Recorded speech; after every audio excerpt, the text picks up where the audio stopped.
This is the Friday Just Baseball Show. It is Friday, March 15th. As always, it's presented by BetMGM. Dylan Cease got traded, so we got to talk about that.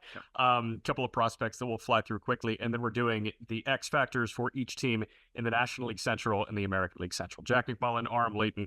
Going to talk about Cease, but I kind of like being in a different room because I don't need to like smell and all that. But like, it's kind of nice to be next to you, I guess. What do you mean smell? I don't. Do you smell? No, not right now. I literally put on deodorant right before.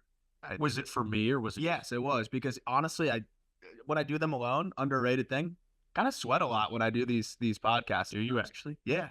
Why? Are you handsy? No, I just think I'm dialed in, like with the brain power, just a little bit of like the caffeine though. I think it's just high caffeine level start to sweat a little bit. But I know it's fun. I think it's a cool little switch up this time of year every year to be able to do these in person. We always have to try to rig a setup for those watching on YouTube. Like we're doing this episode on top of like a vintage video game machine of like Galaga and Frogger, which you didn't know half of those. No, games. I don't know. You know Pac-Man.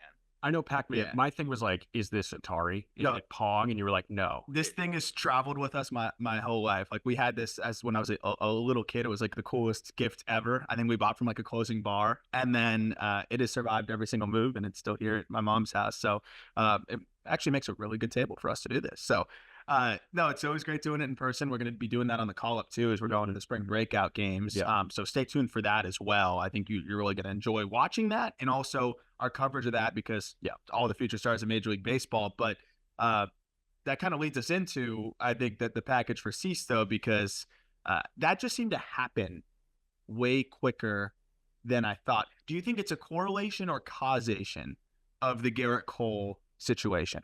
I think more correlation than causation.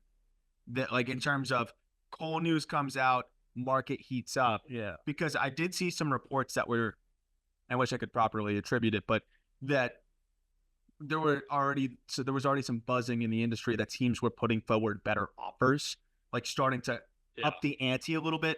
And then the Cole stuff was happening. Yeah. So I think it may have contributed, but I don't think it's the root cause. What I think kind of happened, I certainly think that the urgency behind moving Cease was spurred by Cole. Like, I do think there was a ripple effect from Garrett Cole where, you see, the Yankees are going to be aggressive here. If they wanted Snell or Montgomery, they'd do it by now. Mm-hmm. That's my full thought here. And like, hey, the Yankees could still end up with Blake Snell. He's clearly a plan B to what they wanted, and that was Dylan Cease from the White Sox. They didn't get him. Dylan Cease is going to San Diego. I do think as soon as we saw the Cole news and that it could be bad, and the report right now from Heyman is 1 to 2 months. He's going to see Dr. Alatrage. So like, we'll see what happens there. Hopefully we have more news. It's crazy that we don't have more already, but what I will say is I do think the news from Cole in turn upped the urgency for an AJ Preller to go say, okay, we got to kick our ass into high gear, because if we don't in the next 12 hours, if we miss our window, Cashman's going to do it. Yeah. And we just have to beat him. Yeah. And they did.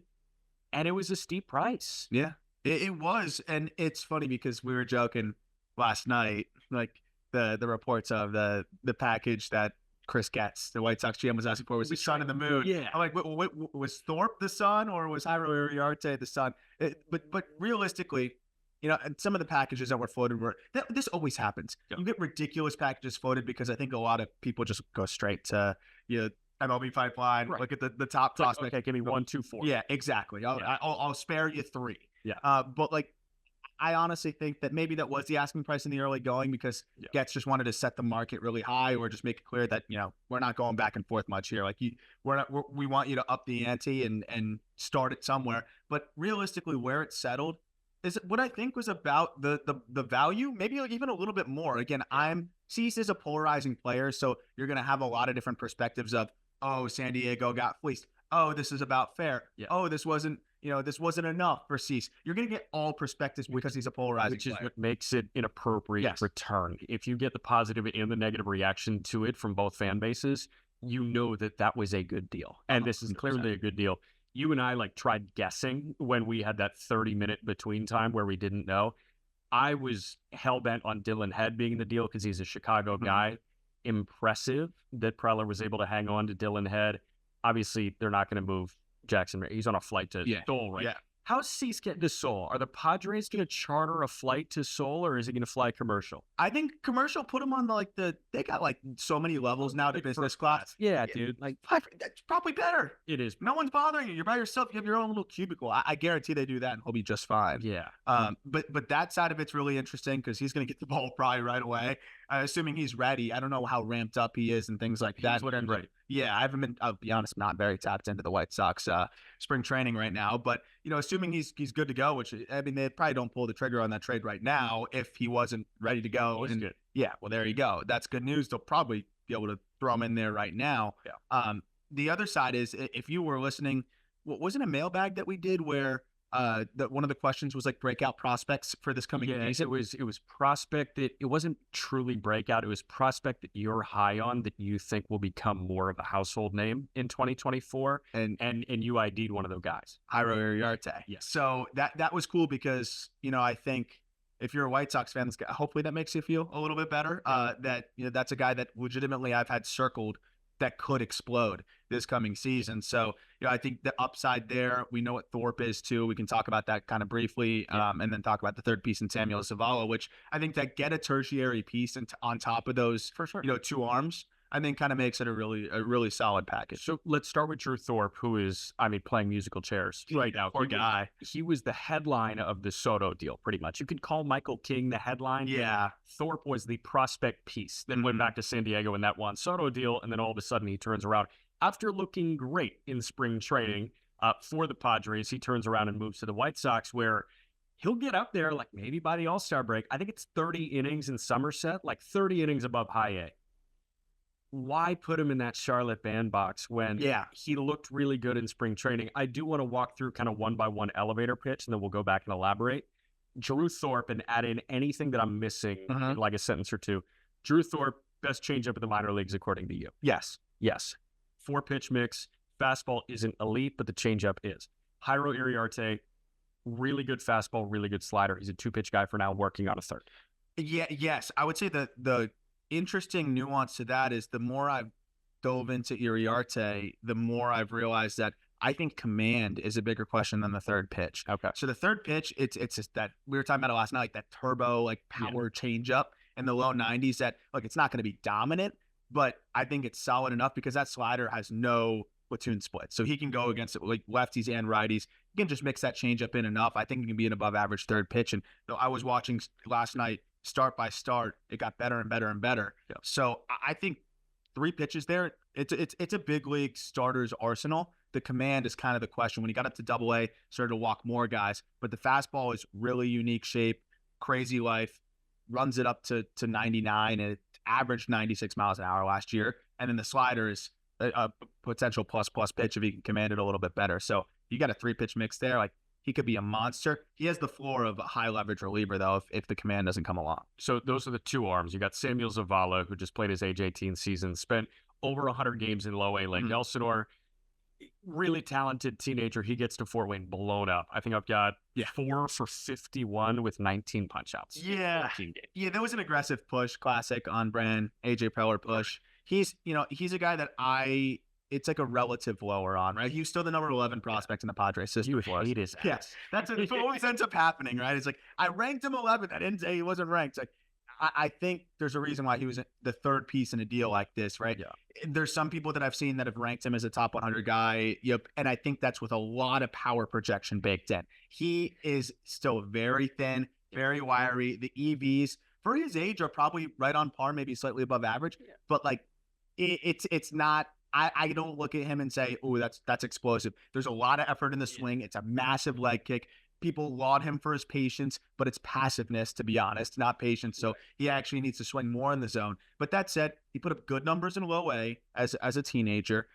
He does draw walks, and there is a lot of room to grow. And I do think the thing that stands out to me is he consistently elevates. So he's a fun project. Yeah. And for the third piece, you could either go with, a high floor guy, right, or you can go with the upside guy. And if I'm already getting a high floor arm in Drew Thorpe that I think is a guarantee to be a 4 or 5 in the big league rotation, I think can be a 3 now that he's added basically a 5-pitch mix. Yeah. And I love pretty much all of his pitches except for the fastball, but it's good enough. And then, you have Iriarte, who is volatile, but at least high floor in the respect that he's going to be a big league arm for you one way or another. Shoot high with the third piece. Yeah. Real quick, I want to go back to the room to grow thing with Zavala, because the guys that are teenagers that, you fall in love with, I fall in love with, the prospect industry falls in love with, are 18, 19-year-olds that don't look like 18, 19-year-olds. He is a 19-year-old that looks like a 19-year-old. And there's a lot to be excited about, but the reason Ethan Salas by some is like a top 10 prospect in baseball, and by everybody a top 25 prospect in baseball, is he's 17. He doesn't look 17. No. Zavala is one of those guys that, like, you can tell is a long ways away. Yeah. You're not going to fast track him. No. The only guy that's going to tried fast tracking him. But, like, that's it, man. So he is somebody that you do have to dream a little bit. And frankly, I don't have that part of my brain unlocked where I can be creative and be like, yeah, he's going to put on this amount of weight. Yeah. His biceps are going to look great. Jaden McDaniels, when he was at Washington, I was like, this guy's going to sign. Like, he's real thin. And then he turns out to be okay because he's filled out. It's funny because that's the most difficult part in this whole thing is the projection and trying to see like what guys can be, because there's also a push and pull there. And the last thing I'll say on Zavala, and if you want a detailed breakdown, we'll link the article we threw together last night in the episode description. I pretty much put plenty of a breakdown on each of the prospects. Thorpe was a specific, unique one because the Yankees have had this prospect pitching development program that they have that's been phenomenal lately. You know what it is? It's BYU. You know how like a lot of athletes at BYU will go on their mission trip? Yeah. Like, I feel like it's the Yankee mission trip. It really is. Like, they're any guy that they don't draft really in the first round, and I even think if they did, they'd still do this. Instead of making their pro debut at the end of their collegiate or high school season, they just throw them in this pitching program, this specialized pitching program, and it's basically a pitch lab. Overhaul their arsenal if they need it, or just tweak if they need it. And what do? They add the patented sweeper to Thorpe, so he has that for righties. He still has his kind of bullet slider. He adds a cutter. The fastball goes up a tick. The changeup's still the changeup, and all of a sudden, and he also has a little bit more of a true curveball. And all of a sudden, like, you've got all these different pitches, all these different looks, and that really helps him mask the fastball and also have that get out of jail free card that the changeup is without overusing it. Yeah. And I think that's why Thorpe's going to be really damn good. Last guy that was involved in the trade was Steven Wilson, who will fly under the radar, I do think, but this is a guy that has made 50-plus appearances each of the last 2 years, had an ERA in the very low threes. I think it was 305, 306 in 2022, and then he came in at a sub-4 again in 2023. That bullpen is so far and away the worst in baseball. Yeah. I think that Jordan Leisure's Major League debut should come in a save situation. Like, that's how bad the bullpen is, and they add a guy that is a solid bullpen piece. I'm not going to macro analyze Steven Wilson because him plugging into the White Sox here as somebody that grew up with the White Sox is irrelevant in the grand scheme of 2024. What I will say is Padres got out of a guy that was going to hit arbitration next year. I want to wrap the Cease conversation with what version of Dylan Cease do you think the San Diego Padres are getting? This is clearly a contention move. Do you think this guy can be a frontline guy for a team that is fighting for a postseason berth? I think he can. And real quick, a note on Steven Wilson, too. That's a flippable piece, right? Oh, yeah. Deadline time, years of control. 4 years, like an Efros type of situation where you might be surprised. If he is pitching to a low mid threes, he could probably net you a 15 or even like a borderline top 10 prospect if he's throwing well with the years of control. So that really accentuates the package. But to get back to your Cease question, I think the obvious answer is he can because we've seen him do it. Because he's gross. But do I think he will? I don't know if anybody out there can confidently predict what the hell Dylan Cease is going to do. But what I can say is some of the minds that I respect the most in this industry are not out on Dylan Cease. They shouldn't be. And it shouldn't be. And the one thing that I think is kind of telling here is, yes, he's a lot cheaper, but you still have to give up pieces. We're talking about how teams were kind of still hesitant about Snell because of inconsistency, things like that. Cease is also very inconsistent. He's coming off of a bad year. Yeah. Snell's coming off of a good year, but I don't think teams really look at it that way because it's kind of been an every other year thing for both of these guys. I think when you look at it from the perspective of would you rather have Cease or Snell, I think a lot of people would say Snell off the top of their head immediately. But when you imagine the price of Cease, the years of control now, because you have 2 years now, right? It's going to be 2 for 21, I do think. With the way arbitration escalates, I think it's going to be 2 for $21 million. Like, I'd rather roll the dice there. Yes. And it really is just about the command. You can't really teach this stuff, and I think a change of scenery is going to be huge for him. I don't think it's the most forward thinking and brilliant analysis, but I also never underestimate and I know you'll agree with this, the effect of a lifeless team, Yes. a bad clubhouse, bad leadership, and a bad organization. And that's what the Chicago White Sox were, all of those things last year and have been for the last couple of years. I think a change of scenery, pitching in an area that's competitive for a team that's competitive. I'm not going to pretend that the Padres are the best clubhouse in the world, but I think just getting out of that White Sox clubhouse will be helpful. I think the pitching situation's a lot different with a Musgrove and a Yu Darvish. We've heard Walker talk about how awesome those guys are.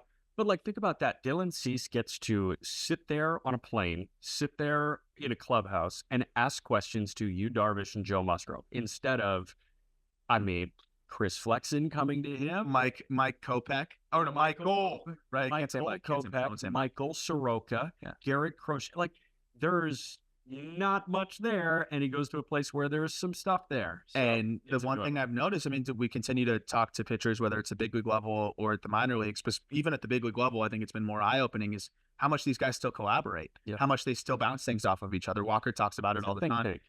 And Walker is just is smart as they come on the mound, and like if that guy's still bouncing things off of people, like then everybody's doing it.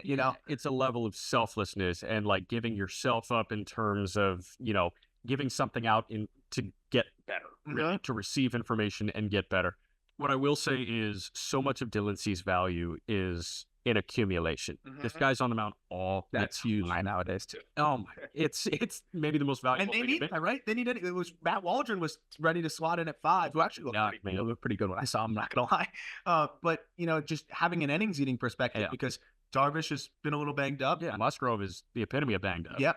I mean, at the very least, I think that's what pushed them over the top. I think it's a great point. Is even if Cease is not the Cease we saw 2 years ago, if he's still giving you 180 innings at a low 4s, it's still probably justifiably worth it because you needed those innings filled bad. 100%. He's also a very easy guy to root for. I was lucky he came on Show and Go with Taylor Davis, and afterwards, as soon as we ended, he didn't say like, "Thanks guys, that was fun." He was like, "Hey, I've been painting a lot. You guys want to see my paintings?" And he just picked up his phone and he like showed us all his paintings. And I was like, "This is awesome. I love how quickly you can immediately disconnect from the baseball stuff to go do other stuff." He's going to roll with punches really well. And rolling with punches is exponentially more important when you are on a team where the games matter. Yes. Sorry, but yes, I'm for real. All right, let's start with the Chicago Cubs here. Again, we're doing X factors for each team in the National League Central. The Chicago Cubs are one of the stories of the offseason. They're one of the more fascinating teams. For me, this is easy. And again, just like Peter and I did, we did not discuss who our X factors are. So if we have the same guy, that hammers our point home even more. We're going to try and grab a second guy. For me, the Cubs pick was very easy. Cooper. Dom Smith? Is it Christopher Morel? Yeah, that's pretty much where my eyes went. Yeah. And I'll justify just why it wasn't somebody else quick just flying through it. Yeah. Bellinger did it last year. Yeah. Not really. I'm a little nervous that he might regress a little bit, but even if he regresses a little, that's kind of what they paid him to do is regress a little bit, be a 3-1 player. Hap is Hap, Swanson, Horner's Horner. And Seiya, I do think is another option, and that'll be my backup option. But Seiya's been doing it more still over the last couple of years if you look at it cumulatively. At the end of the day, he is an 800 OPS guy. Yeah. And you're paying. It's one of those things where if he's good, he doesn't change the entire scope of the team. And if he's bad, you still got to play him. Yep.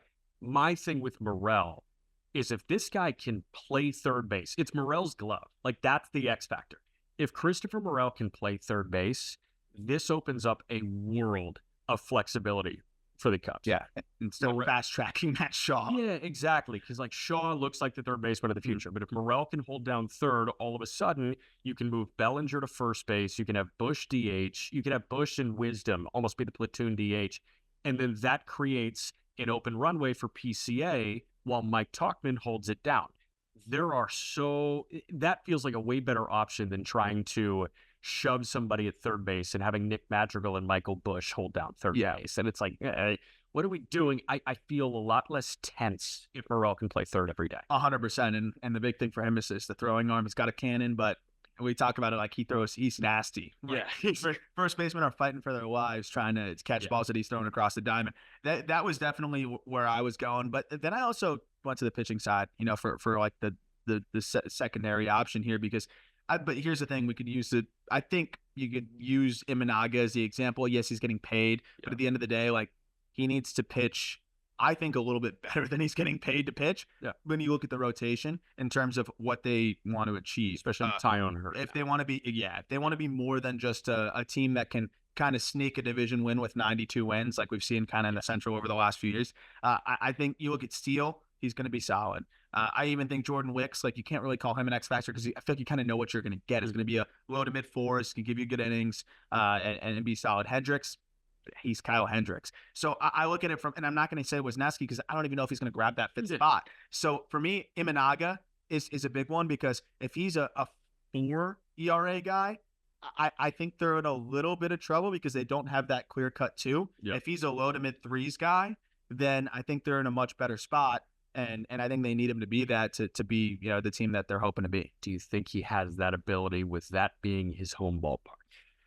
I think he does. I just don't know if it's his first season.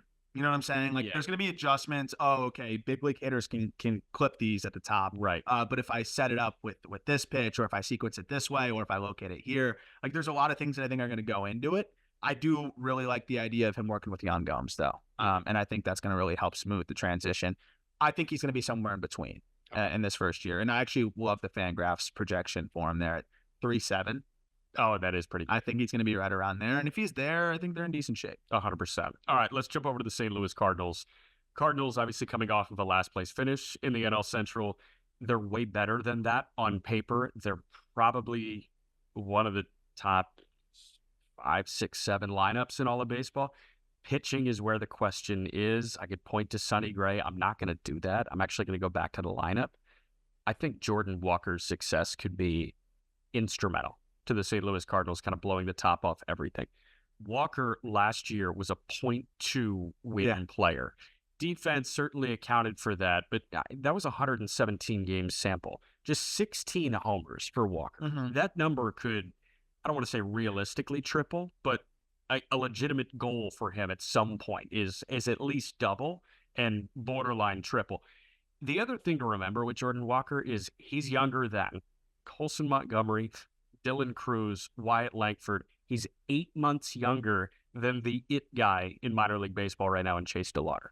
8 months younger than DeLauter. So we're talking about a guy that already has his first full season under his belt. I wonder if the stress is taken off of him now and he can almost play free reign and he can be that 30 homer guy. I think it is because, that was something we talked about at the end of last year. I put a thread together and actually I wrote a piece on Walker's swing adjustments that, that he had made going into, I think when they sent him back to Memphis, adjusted some things, came back and then really just hit his stride. Final 40 games of the year, this dude hit 303, 372, 497. Yeah. So I mean, doing that, 6 home runs, you had 15 extra base hits. He struck out at a 22.5% clip. Like all of these things were what we were kind of waiting for. It all started to come together for him. Remember, he was learning a new position, adjusting to MLB pitching, and he was on a bad team. Yeah. Like he was on a team with a bunch of vets that were probably pissed. Yes. So I think he saw what he can do in the back third of the year. Yeah. And then I also think he is just a freak of freaks. Yeah. He could hit 35 plus this year. If it all comes together, I think realistically he hits 30. Yeah. And if they get double the home run output from him, you could say Mason Wynn, but I think he's not the answer because once Tommy Edman's back, even if Mason Wynn struggles, you could slap Tommy Edman at shortstop and you've got an elite defensive shortstop there who can, assuming he's healthy, can swing it. Right. So I feel like you have more of a safety net there, like you said, whereas corner outfield, yes, they can slug. They got some guys that can slug, but to really put this team over the top, like you don't want to rely on, you already are relying on Burleson a little bit. You don't want to rely on Dylan Carlson. You don't want to rely on some of these other guys that are here. Like you want a corner masher, and Walker's the one guy that can really become a corner masher for them. Peter and I joked, I still think Carlson, like this is the year for Dylan Carlson. Alec Bowman, Dylan Carlson are the two guys where I'm like, this is the year. He's 25 still. It's just crazy. This is a switch hitting guy that needs to not switch hit. Dylan Carlson, younger than Ripper Ryan. Yes. In Yeah. the Dodgers. Another en vogue prospect right now. I saw him ranked ahead of Andrew Painter by Yep. some over the last month. Did you have a different one? Yeah, so honestly, like that, I thought it was too clear cut there. I think the supplemental answer would be a Dylan Carlson or Mason Wynn, because right now with Tommy Edman out, you need one of those guys to Yeah. perform. If both of them struggle, now you're in trouble. Tommy Edman can't play both. He's really talented defensively, but he can't do that in terms of both at the same time. So my kind of supplemental answer would be one of Wynn or Carlson taking a step forward. Obviously, Wynn is a lot more talented, Yeah. and that's not to slight Carlson. Wynn's a freak. But, Wynn could be a little bit of a work in progress too. He just turned 22. So I just need one of those guys to be, an everyday slightly above average regular. So that's why I don't want to put too much pressure on one of them. Part of me also wanted to say the tandem of Lance Lynn and Kyle Gibson. Like, if they're both fart noises, that's going to be tough. That's going to be bad. They're in trouble if that's the case. Yeah. Jumping to the Milwaukee Brewers here. This was actually a very easy one for me because there is so much depth in that lineup. If somebody doesn't work, they're just going to turn to somebody else. And they've got guys that seem ready. I turn to the rotation Sans Burns now. Freddie Peralta is good enough to be a top-of-the-line 2, low-end 1. That's what he's tasked with doing. But then you look at the remainder of the rotation. DL Hall is my X factor.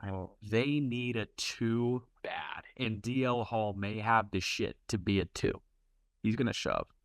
If he does, that's huge for Milwaukee. If he doesn't, I worry about the combination of Miley and Ray, and isn't Jacob Junis? Yeah, like it's really hard to look at.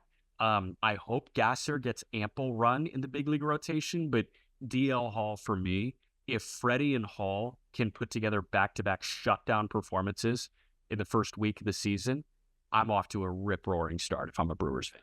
I'm with you, and I think Hall is a perfect X factor because we could IDing Dylan Carlson as an X factor is kind of annoying because it's like, is he 0.5 WAR or is he 2 WAR? Yeah, right. Whereas Mason Wynn's more of a is he 4? Is he 4? And then you could have also said Lars Nootbaar, but he's hurt to start the year. I think he's gonna be back. He might be back for the start of the season. Nootbaar has a very high floor. Yeah, and he can play center field. Yeah. So I think you could have thrown Burleson into that equation too instead. But no, I think for me that's the obvious answer because Hall has the potential to be a mid-rotation starter. Yes. The tweaks that he made, we talked about it. I'm all in on it. When we do breakout pitcher stuff like that, he's going to be one of my guys. Yeah. But now with the news of Devin Williams, kind of tying that in, here with, what was it, multiple stress fractures in his back? I saw 2. How do you get 2? I don't know how you get 2. But that is horrible news. He's going to be out for a couple of months. At least it's not an arm issue. Yeah, it sounds like all-star break. Yeah. So I look at the bullpen, kind of just take your pick. I'll go more Abner Uribe than Payams because Payams is just solid and has been good for them. Yeah. But in terms of if you want to try to replace lights out closer, no one's going to replace Devin Williams. But if you want to try to hedge as much of the loss, grab the guy that throws 102. The guy that throws 102 with a demon slider it has a chance to be that. So Abner Uribe has some of the best stuff you're going to see in professional baseball. Yeah, we've seen him have success. He's a psycho on the mound. If he can be around the zone and be effective, and he looked good since last year, that's a guy that could replace a lot of what they're missing in the back end of the bullpen, which, let's be real, like the rotation, we just talked about it, that's already a little bit thin. They're going to need the bullpen to step up too. Yeah. And I think that's a big part of it. They need a strong suit aside from offensive quantity. They have offensive quantity now. Is there quality? In some, but like their strong suit right now is the best version of Leonard Hamilton's Florida State men's basketball teams where they're just going to go 12 deep. Yeah. And Pat Williams is a top 5 pick and he's the 9th man. I was going to say, this is one of the best benches in terms of like, not just like talent right now, but just like player value.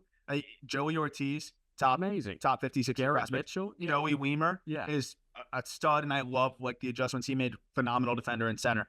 Andrew Monasterio is like a good bench player. Yeah. So I think that's a really solid bench. So I like what they've got offensively. They got a lot of different options to plug and play, and that's why I didn't go that route in terms of X factors there because think there's a lot of guys that you can replace if they struggle. The Cincinnati Reds, I ID'd one guy that really there's no replacement for. The Reds did a great job this offseason. I think aside from the Dodgers, they are the winner. I called them, the darling of the offseason, right? Jeimer Candelario was a huge get, especially now with Noelvi Marte suspended. You heard that conversation last week. They are truly 7, 8, or 9 options deep in that starting rotation. They've got guys that they will be able to turn to if some of them don't work out. That infield, crowded. The outfield, still crowded. There's one place that's a sore spot. It is behind the plate. Yeah. Tyler Stevenson was horrible last year. He was a negative win player. The backup plan is Luke Maile. They have nothing going on the farm. Tyler Stevenson is the biggest X factor in this division.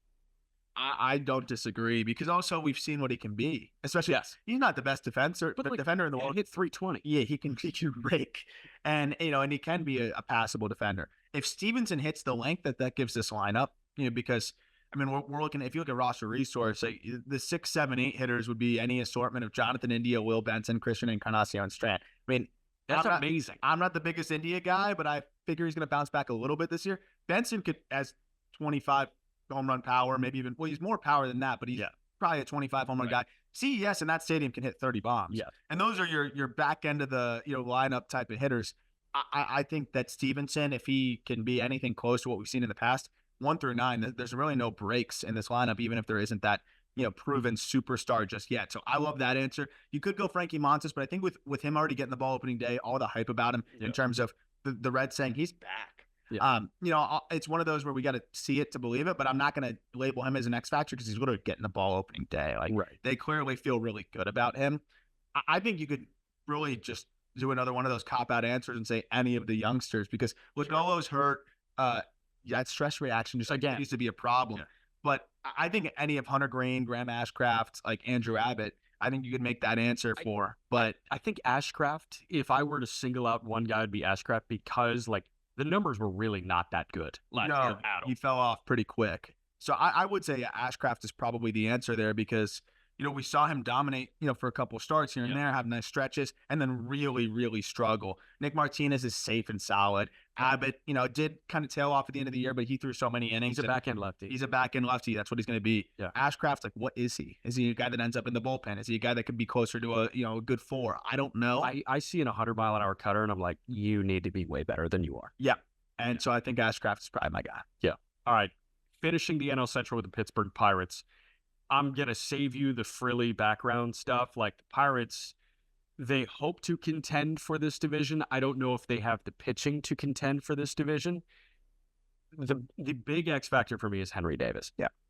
Who are you? Are you a catcher? Yes, Monty Grandal hasn't run in weeks because he's dealing with plantar fasciitis. Ooh, that's... Andy Rodriguez is out for the entirety of the year. He tore his UCL on a swing in the Dominican Winter League. So Henry Davis, the guy that was moved off of the catching position to go play right field to make his major league debut last year, and at the beginning of the offseason, we were talking about this guy ditching catching entirely, is now forced into pretty much everyday catcher reps. Who are you? Did you hear he went to drive line too? Oh, hell yeah. Yeah. That's always fun. Guy goes to drive line now, confirmation bias every home run.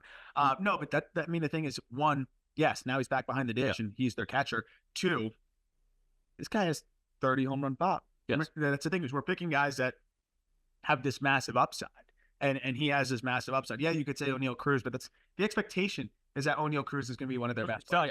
He's on a very, very short list of guys that can go 40-40. I think Brian Hayes is going to finally make that leap we've been waiting for, and I think he's guaranteed 3-win play. Yeah, at his worst, he's 3 wins. You could say maybe a Rowdy Tellez or whatever, but I can't get imaginative with the guys like that. So yeah, I think it's pretty clear cut. I think it's pretty clear cut what you said with Henry Davis, and you could look at some of the other options, but it just doesn't seem to really factor in for me there. My supplemental answer would be Luis Ortiz because I know that Skeens, Jared Jones, I know they're going to be fun and interesting. Yeah. But when you look at the rotation, Marco Gonzalez has been getting pillaged so far in spring training. He's had a nerve issue in the past or something like that. So that's a little concerning. I like Keller. Obviously, they extended him. That's their guy. Perez is going to be a safe back end lefty type. Yeah. But who's grabbing that third spot in the rotation? I think it's silly to expect a rookie to do that. Right. And Ortiz is the one guy that has some big league time. And Ortiz is also, I mean, you've seen it first and foremost. Like, you've seen it up close and personal. Yeah. He can be disgusting. He could be a mid rotation arm, but we've seen kind of two sides of Luis Ortiz. Spring training, we're starting to see that good side again. If Ortiz is, closer to that 4 or low end 3 type, this team could be really interesting, because then you're bumping up prospects to fill the 4 and 5 spot, not the 3 spot. Yeah. Which, if that's happening, you're probably not in a good spot. Yeah.